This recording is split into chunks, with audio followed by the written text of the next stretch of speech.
Selamat berjumpa kembali dalam acara Jizuken hari ini, tepatnya Jumat tanggal 9 Juni 2023 tepat pukul 13.50 sampai dengan 13.5959 ya. Hari ini itu menyambut acara Yuan Ming Yuan. Ada 15 topik yang akan saya bicarakan ya. Diawali dari kata raja pakai DJA dan diakhiri dengan kata raja ya. Nomor 1 ya, urut melewati nurut ya. Ini raja, dan raja ya, menteri atau dirut. Yang saya beri tulisan warna hijau ini adalah hukum karma, sedangkan hitam itu adalah hukum alam. Itu tujuannya ke anak, ini ke diri sendiri, dan yang magenta ini adalah untuk publik ya. Nah, nomor 1 raja. Raja itu pakai DJA. Kalau Anda lihat di Google itu artinya adalah putra mahkotanya raja ya. Ya, jadi kalau bedanya sama raja ya, enakan raja, enakan putra mahkotanya raja dipanggil raja. Gak usah golek garing ngering kesitok ya. Kalau raja ini harus cari dulu ya, semua orang bisa jadi raja, lebih banyak probabilitasnya lah ya. Istilahnya kalau kita kerja keras, tekun kerja keras ya, semua bisa jadi raja. Nggak tahu raja handphone raja elektronik lah ya toh. Tapi untuk jadi raja ini adalah hukum karma ya. Nggak semua orang bisa jadi putra mahkota, yaitu pilihan langit istilahnya di situ. Lah kalau raja ini hanya cuman besar raja ya, istilahnya suruhan lah, suruhannya raja ya, menteri atau dirut. Nomor 2, nah ini hubungannya dengan hukum karma, hukum alam, dan hukum negara. Jadi kalau saya nulis itu selalu ada hubungannya dengan hukum karma. Sebelum kita hidup itu pasti sudah ada urutannya dulu, karmanya itu baik sehingga bisa dilahirkan sebagai putra mahkotanya raja. Nggak usah golek wis ngering kesitok. Setelahnya lahir ketawa, muda senang-senang, tua bahagia, mati masuk surga ya. Iki ya, raja bukan raja. Terus hukum alam ya, siapa yang kuat dia yang menang, itu jadi raja. Seperti Raja Rimba ya, raja elektronik lah, raja opo wis pokoknya kekuat ya. Sama hukum negara. Hukum negara ini hubungannya dengan kepolisian, pengadilan, sekolah ya. Pokoknya instrumen-instrumen hukum negara adalah hukum yang diciptakan manusia untuk bisa mengekang hukum alam dan hukum karma ya. Ini yang akan dibicarakan ya. Jadi ini adalah teorinya, ini adalah kenyataannya. Nomor 3, hukum karma ini hubungannya dengan darah. Kalau hukum alam dengan air mani, kalau hukum negara dengan keringat ya. Jadi ayah dan putra mahkota itu hubungannya darah ya. Kalau raja atau ayah dengan ibu hubungannya dengan air mani ya, gak ada hubungan darahnya. Kalau ayah dengan karyawan itu hubungan keringat ya, kan gak mungkin hubungan air mani ya toh. Kan kena hukum negara, berarti perjinahan lah, kecuali dinikahi ayah saya nikah lagi ya toh, itu beda ya. Itu situ, oh nggak berani nikah lagi kok ya, berarti kan tidak ada hubungannya, hubungan air mani tidak ada ya. Jadi hubungan keringat tok. Nah ini yang paling kuat adalah hubungan darah ya. Nah jadi ini adalah urut melewati nurut. Urut dulu baru nurut ya toh. Bukan ndak urut terus disuruh nurut. Artinya apa? Wah, gak apa-apa lah hubungan darah ya toh, sing penting tak kunci dengan hukum waris atau hukum opo lah ya toh. Ya toh, hukum negara lah ya toh. Kalau berani-berani putra mahkotaku tak penjarakan ya toh, dengan apa? Dengan hukum negara. Itu wis gak mungkin urut, karena gak urut ya. Urutannya itu yang benar darah dulu, air mani, dan keringat. Darah ini kan gak ada yang dibuang toh. Ya toh, dijual aja laku kok. Ya, di situ. Air mani dijual ya, kadang laku kadang enggak ya. Kalau keringat enggak ada orang jualan keringat, itu pasti dibuang. Olahraga itu kan membuang keringat gitu. Jadi ini adalah ciptaan Tuhan semuanya. Yang paling tinggi adalah darah ya, itu di situ. Oke.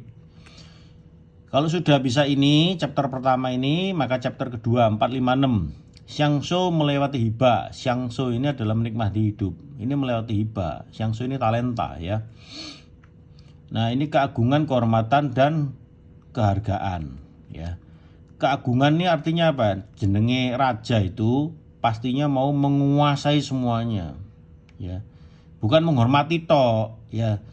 Misalnya kakak menguasai adiknya itu keagungan. Kalau menghormati adiknya, ya adik menghormati kakaknya, tapi tidak mungkin mengagungi kakaknya, nggak mungkin, ya toh, gitu. Anaknya kakaknya, ya toh, pasti diagungkan, ya toh, gitu. Bukan dihormati, diagungkan. Anaknya kakaknya menghormati pamannya, yaitu adiknya raja ini, itu gitu. Kalau kehargaan ini karyawan, ya hubungannya dengan uang, ya. Jadi sebenarnya itu ada harga diri, ada hormat diri, ada agung diri, gitu loh.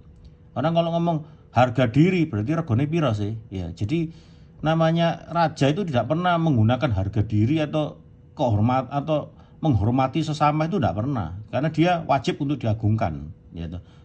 Ya, istilahnya kalau di Dragon Ball itu Tenkaichi Budokai. Number one under heaven, ya itu di situ. Nah kalau nggak urut ya apa ya akhirnya perang ya, nggak bisa Xiangshou ya, nggak bisa Xiangshou, menikmati hidup nggak bisa ya. Jadi ini melewati hibah artinya apa? Bukan dihibakan, ini kewajiban ya, bukan oh ini tergantung apa katanya orang tua untuk menghibahkan. Itulah menggunakan instrumen hukum negara untuk menaklukkan hukum alam dan hukum karma. Ya, pasti gegere lah ya. Pokoknya maunya nomor 1 keagungan begitu. Nomor 5 rutinitas, kewajiban dan hak ya.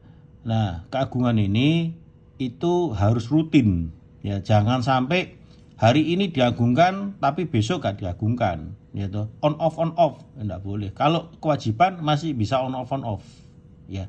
Itu ditunda itu bisa ya toh. Itu bisa, tapi kalau rutinitas itu tidak bisa. Jadi apa yang diinginkan itu wajib untuk terpenuhi, gitu loh. Nek kewajiban, ya gak iso dino iki meneh ya, nah, gitu. Lek hak iki, ya kapan-kapan aja atau ndak, bisa iya bisa tidak, ya toh. Kalau ini iya tapi ditunda, kalau ini bisa iya bisa tidak, ya. Nah, ini yang membingungkan, ya toh, ya toh. Hak dan kewajiban itu lebih bingung lagi. Hak dan kewajiban. Kalau kewajiban, kalau hak dan kewajiban itu tambah bingung. Iki ya apa enggak kan gitu dok. Jadi antara rutinitas, kewajiban dan hak saya berikan perak ini yang penting ya toh. Yang penting ini perak ini. Nomor 6, anti kecolongan, anti kedisian, anti kemalingan ya. Rutinitas nih jangan sampai kecolongan. Kecolongan itu hubungannya dengan diri sendiri ya. Kalau kewajiban ini dengan diri sendiri dan orang lain, kalau kemalingan ini orang lain yang dipercaya ya, hubungannya dengan karyawan. Jadi kecolongan ini misalnya ini ya, kita ini merokok gitu. Merokok kan merusak kesehatan gitu. Kalau merokok itu bukan kedisian, bukan kemalingan, tapi kecolongan. Diriku sendiri kecolongan ya. Ya toh di situ. Ya, selingkuhan berarti kecolongan. Ya. Saya sendiri itu kecolongan. Selingkuhan itu berarti goblok, ngerti nggak? Harusnya merutinitaskan diri sendiri untuk kegiatan yang positif. Gak tahu golf terus, gak tahu kerja terus, sehingga jangan sampai kecolongan ya. Itu di situ. Kalau kedisian ini hubungannya dengan keluarga ya toh keluarga. Ini orang dalam tapi yang dipercaya bukan keluarga. Kalau ini keluarga ya toh. Oh ngerti kedisian kayak itu loh apa, Esau dan Yakub itu loh, ya toh, sama saudara kedisian, ya toh. Kedisian kenapa? Karena Esaunya kecolongan, senengane main perempuan, ya toh, sehingga kedisian karo adike, ya toh, itu situ. Kalau kemalingan ini orang luar, ya toh, nyusup masuk ke keluarga, habis gitu bisa malingi, dipercaya bisa malingi. Makanya yang paling kuat itu adalah hubungan darah. Nggak mungkin hubungan darah itu mengkhianati, nggak mungkin. Jadi keagungan itu itu penting sekali, yang paling penting menurut saya ya. Istilahnya gitu.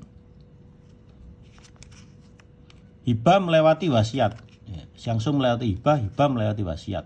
Ya, nomor 7 talenta atau mia. Ini sifat, ini sikap. Talenta ini diberikan Tuhan. Ya, jadi ayah saya itu pernah ngomong sama saya, kalau kamu main capsa itu jangan ngelawan orang yang memang mianya judi, gitu. Nanti Siki bisa ketemu Siki yang lebih besar atau Dongwa ketemu Dongwa yang lebih besar. Ini bahaya karena itu talenta. Ya, memang pegangannya seperti itu.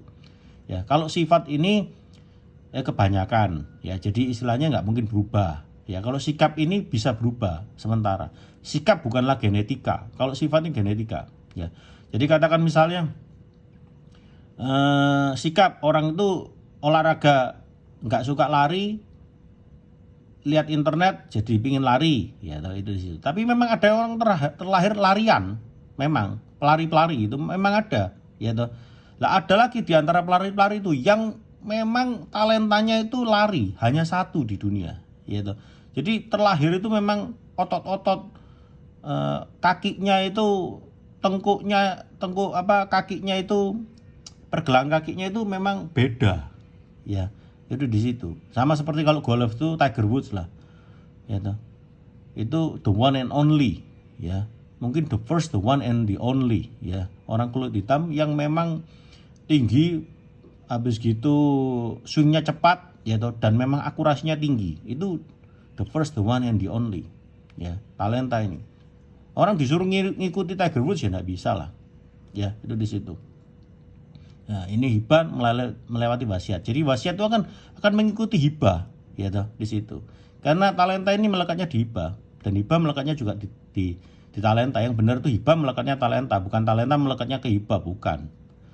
Nah, ini tergantung daripada seorang ayah melihat rajanya itu bagaimana, kan gitu dok.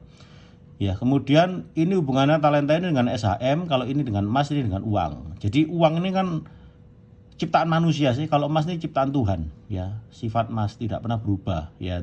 Kalau sikap uang ini tiap tahun bisa ganti desain uangnya itu bisa, ya. Kalau ini tidak mungkin berubah, emas dari dulu ya sama, gitu dok. Ya, kalau talenta ini hubungannya dengan SHM. Jadi yang menduduki SHM itu adalah orang yang bertalenta ini, ya hubungannya ini. Jadi kalau dilihat itu raja, hukum karma, darah, keagungan, rutinitas, anti kecolongan, talenta, SHM, ya. Itu kalau di Cina itu rumahnya orang tua itu adalah nantinya ke raja, ya. Putra mahkotanya itu, ya, nanti turunnya juga ke cucu mahkotanya itu di situ rumahnya orang tua. Seperti Profesor Spomesa 1 nanti jatuhnya ya ke putra mahkota itu. Kalau orang Cina gitu, ya. Nomor 9, selama-lamanya masa jabatan. Selamanya ini akhir. Sekali diputuskan tuh selamanya. Wis sudah, ini punyanya putra mahkota, plak, mari. Wis, itu adalah suatu kedaulatan, ya, absolut. Wis adik-adik melok kabeh, beres, sudah akhir. Selamanya, ya. Itu bersifat selamanya, ya. Kalau selama-lamanya ini cuma selesai, ya engko lah, ya toh. Engko dibagilah ngene barang, ya apa iki sik durung diputuskan, kadang pukune kadang adike ngene barang, ya selama-lamanya. Ya, jadi kuat-kuatan selama-lamanya, ya toh. Geger terus. Iki gotekku, sing iki gotekku. Geger terus karena enggak diputus-putuskan. Jadi tidak pernah akhir, hanya selesai, ya. Ini finish, ini the end, ya. Itu. Ini akhir nih kayak filmnya Tom and Jerry itu loh, ya toh. 10 menit akhir, 10 menit akhir. Jadi awal akhirnya jelas. Kalau selama-lamanya ini seperti tersanjung. 1, 2, 3, 4, 5, 6, 7 jadi saga, ya. Nah, kalau masa jabatan ini sementara, ya toh, ini 5 tahunan. Nah, ini kan sak kuate urepe adik-adike, ya toh. Nek 70 tahun ya 70 tahun, nek 100 tahun 100 tahun, ya toh. Nah, ini sampai anak cucunya nanti, ya toh. Gitu, wes beres. Jadi kayak misalnya Prince William itu sudah diputuskan, Prince William yang akan menduduki tahta, ya toh. Ya sudah. Meskipun anaknya Prince Harry itu lebih tua daripada anaknya Prince William, ya toh, the Crown Prince, bukan Prince tapi Crown Prince, putra mahkota, bukan pangeran, ya. Ya itu sampai sampai anak cucunya ya tetap meloi Prince William kabeh ya toh. Jadi gak rebutan. Gak iki Prince William tapi karena Prince Charles lebih sayang sama anaknya Prince Harry ya toh. Jadinya nanti tengkar antara anaknya Prince Harry sama anaknya Crown Prince William ya toh. Itu namanya itu nasional bukan internasional. Loh, sing dikatakan Mister ini bener semua apa enggak ya tergantung. Kalau nasional Indonesia ya sakarepmu apa maneh nasional Profesor Supomo satu tok ya toh. Itu. Tapi nek internasional ya buktinya ana kerajaan Inggris kok dan mengikuti itu kok berarti kan bersifat internasional. Ya. Buktine gak geger. Ya Prince Harry ya wis pokoke kon dadi pengusaha nang Vegas ngono tok beres. Hibah melewati wasiat melewati warisan. Ya toh. Jadi hibah itu selama orangnya hidup, ya toh rajanya itu hidup. Kalau wasiat ini setelah rajanya meninggal, itu meninggalkan wasiat. Lek gak ono wasiat ya apa? Warisan. Jadi peringkat paling rendah itu warisan. Wes gak ditulis apa-apa.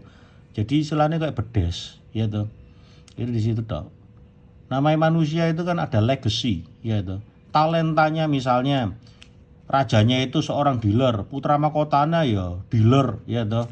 Nanti cucunya juga seneng mobil, akhirnya jadi dealer, ya bener. Nek rajanya dealer terus anaknya jadi apalah, sing lain lah, pabrik apalah, ya toh. Ya berarti legasinya tidak terjadi, ya itu di situ. Ya, jadi wasiat melewati warisan. Ya. Nomor 10, kepala, tangan, kaki, ya toh. Jenenge wasiat ini lebih banyak menggunakan kepala, ya toh, daripada menggunakan tangan, daripada menggunakan kaki, ya toh. Jadi ini sudah mulai bergeser nih dari yang pertama jadi kedua. Bapakmu ono hibah apa enggak? Nek ono hibah berarti wis diomongno tentang wasiat ae. Sing kene ditutup chapter-e gak usah ndelok, ya toh. Nah, ini yang digunakan tangan menulis sama golf. Jadi artinya apa? Wis nek ngono caranya, wis mulai saiki kerja ae dhewe. Ngerti enggak? Soalnya gak ono hibane. Ya toh, gak usah diharepno. Jadi banyak pakai tangan aja pakai kepala. Lah nek ono hibah ya apa? Ya pakai kepala tok cukup, mikir tok cukup, bikin kebijakan tok cukup. Gak usah kerja, gak usah. Gak usah melaku-melaku, gak usah. Ya, itu di situ. Nomor 11, berbicara, menulis dan YouTube. Ya. Namanya raja itu cuman cukup berbicara, istilahnya bersabda, ya toh, idu geni. Ngomong apa terjadi, itu namanya berbicara, ngerti nggak? Kalau nggak iso ya apa? Iki judulnya kok iso wasiat iki, judulnya duduk hibah iki ya banyak menulis ae, ya toh, ditulis ya toh. Ngono, utang bank, terus mari notaris gitu barang, ya toh. Ya di situ. Ya toh. Kemudian kalau nggak ono sing dikerjakan apa mana ya YouTubean, ngerti nggak? Sing ditulis wis habis, bukunya wis entek, ya toh. Chapter wis habis, akhirnya apa di YouTube kan, ya toh, supaya tahu. Ini tujuannya supaya nanti jadi berbicara, tok cukup. Ini tangan kaki ini nanti ujungnya jadi kepala lagi, ya diarahkan ke sini terus, ya. Terus jalan, golf sama fasilitas, franchise, peralatan, membership, ya. Artinya apa? Kalau wis wasiat gini iki wis akeh golf ae, ya toh. Gitu toh. Kenapa kok gitu? Karena ini yang penting. Kalau nggak gitu jalan kaki, ya toh. Jalan kaki artinya apa? Loh, kalau misalnya raja itu sudah terjadi, istilahnya itu jelas semuanya, ya toh. Keagungannya jelas, kepala jelas, berbicara jelas. Ya tinggal jalan tok ae. Nggak tahu jalan ke Eropa, nggak tahu jalan ke Swiss, ya toh, nggak tahu jalan. Jalan-jalan tok gak usah golf. Gitu, wis nikmati hidup beres kan gitu, sekali-sekali golf. Tapi kalau nggak gitu, danane iki gak ono, ya wis jaga kesehatan ae, ya toh. Golf ae. Ya golf ini harus ada fasilitasnya, ya toh, gak iso golf tok. Pertama franchise, artinya apa? Gak usah kerja. Harus franchise, ngerti nggak? Jadi ada arus kas yang bisa mendanai golf ini, ya toh. Peralatannya harus bagus, ya toh. Membershipnya itu ada, ya toh. Jadi iki pokoknya kerja dibuat golf gitu toh. Lah golf tujuannya apa? Nek iso ya jalan, ya toh. Jalan-jalan itu ya golf di Jepang. Kan gitu toh, ya toh. Golf di Singapura, golf di Cina, ya toh gitu. Golf di Swiss. Ya itu bener kan gitu toh. Ya. Gitu. Ya kenapa kok golf? Ya toh karena gini loh. fasilitas ini bisa dibeli sama karyawan bisa. Ya karyawan lah tuku franchise ya iso, Misue itu bisa, apa segala macam bisa. Peralatan bisa, membership juga bisa beli kok. Iya toh, murah kok. Iya toh, paling 30 juta. Peralatan beli paling ya 30 juta lah, iya toh, itu. 15 juta juga ada, ya toh, lengkap semuanya. Tapi ujung-ujungnya kan di tempat golf. Ya toh. Karena di dunia golf itu semuanya itu bagus, sudah terseleksi, ya toh. Itu. Jadi Mister kalau misalnya interview orang itu karyawan tuh bisa kerja apa enggak, dijak golf. Sekali dijak golf, habis gitu ngobrol di restoran, sudah harus diputuskan orang itu bisa dipakai apa enggak. Ya gitu. Kalau karyawan tuh bisa dipakai, bisa golf, saya bisa jalan-jalan, ngerti enggak? Bisa jalan, ya toh. Gitu loh. Ngono lho, ya toh. Ojo duwe karyawan sing cuma iso kerja tok gak iso golf. Ya. Goblok-goblok kayak wong lik motor iku, ya toh. Gak iso golf. Cuman pencitraan tok. Ya, sapa sing gak iso lek tutulan Toyota kabeh iso. Ya cuman jaringan tok kok. Ya gak ono ilmu-ilmu sing bagus, gak ono manajemen gak usah wis. Sing penting ya krungu ana wong ape tuku nang ndi, kuping krungu ngomong nang ndi ditawarno wis dadi ngono tok. Ya, itu tok. Jadi taruhannya di golf. Nah, yang terakhir I Mister melewati Mister I. I-nya kecil, ya dah. Jadi saya seorang Mister, yaitu tuan muda itu melewati Mister I, ya dah, misteri, ya dah. Ya dah. Kalau nggak gitu kan Mister iki ya apa sih sing bener ya dah. Memang putra mahkotane tapi kok nggak dikei kekuatan, ya iku sing goblok rajane, ngerti nggak? Gak ngerti tentang ilmu-ilmu ngene iki. Lah nek orang bodoh itu, orang goblok iku ya ojo dikepuki ya toh. Ojo diapakno ojo. Ya wis pokoke dipisu-pisui karo dibuka pikirane. Kenapa kok dipisu-pisui? Soalnya harus dientekno dhisik. Nek gak ngono mokong ya toh gitu. Wis itu aja ya. I Mister melewati misteri ya toh. Ujung-ujungannya adalah saya seorang Mister ya toh. Ini yang ngajarkan ini ibu saya ya, itu di situ internasional ya toh, internasional itu diajarkan ibu saya ke ayah saya ngajarkan saya ya, tapi itu dari ibu saya karena dia lebih bersifat internasional ya toh. Namanya sifat itu mendunia ya toh, global ya toh. Kalau sikap itu nasional ya toh. Jadi kenapa kok I di dalam bahasa Inggris itu ditulis huruf besar? Ya toh. Kan aneh toh. Ya, because I is more important than you, we or us, ya toh, or they, ya toh. I is more important than you, we or they. Ya, I is same as God. Gitu loh. Saya itu setara dengan Tuhan. Ya, kalau di dalam bahasa Inggris. Ya toh, loh, kok sombong ini bareng loh. Kenapa kalau nggak gitu kok nggak ditulis huruf kecil aja, ya toh? Kok ditulis huruf besar, ya toh? Artinya istilahnya kalau istilah Jawa itu manunggaling kawula Gusti, ya toh? Ini itu kalau sudah ditunjuk sama yang di atas itu berarti dia itu mewakili yang langit, istilahnya gitu loh. Ya itu di situ. Nah nomor 13, cucu anak sama ayah. Yaitu kalau cucu ini berarti 90 tahun penglihatannya ke depan. Yaitu kalau anak ini 60 tahun, kalau ayah ini 30 tahun. Yaitu biasanya interval. Yaitu ini usianya 10 tahun. Berarti nek orang itu misalnya 100 tahun, berarti bisa melihat 90 tahun ke depan. Kalau anak usianya 40 tahun, yaitu berarti 60 tahun ke depan itu bisa dilihat. Kalau ayah 70 tahun ya toh. 40 sama 70 kan bedanya kan 30 tahun ya toh. Nah, 70 ngelihatnya 30 tahun ke depan. Jadi ini ayahnya sukses itu ngelihatnya 70 tahun ke depan. Ya toh kayak Jack Ma itu ya wis ditelok 30 tahun ke depan ae. Ya toh penerusnya sopo ya gak ketok kan gitu doa. Kalau ono penerusnya berarti perusahaan itu bisa dilihat 60 tahun ke depan. Kalau ada cucu lagi berarti dilihat 90 tahun ke depan. Kelihatannya cuma ini tok cukup. Gitu. Lah nomor 14 orang tua bapak sama ayah.